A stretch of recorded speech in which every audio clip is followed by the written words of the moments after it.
आप डालना चाहते हो अपने वीडियो में साउंड इफेक्ट, बट आपको ये नहीं पता कि उसे डाउनलोड कहां से करना है। तो वैसे आज इस वीडियो में हम यही बात करने वाले हैं कि आप लोग उन सारे साउंड इफेक्ट को डाउनलोड कैसे कर सकते हो।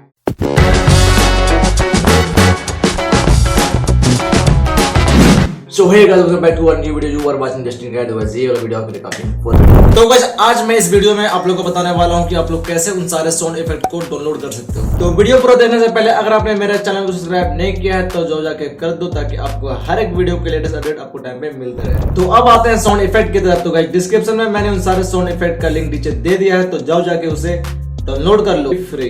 तो गाइस, यहाँ पे हमारा काम कंप्लीट हो चुका है और आप लोगों का काम रह गया यहाँ पर बाकी। गाइस, इस चैनल पे हम लोगों को करना है 1000 सब्सक्राइबर कंप्लीट। तो आप लोग पे पूरा भरोसा है कि आप लोग उसे पूरा जरूर कर दोगे, तो जाओ जाके कर दो। तो गाइस, बस इस वीडियो में इतना ही। तो आप लोग थोड़ा नजर डालो उन सारे साउंड इफेक्ट की तरफ। तो मिलते हैं कैसे वीडियो के साथ, तब तक के लिए बाय।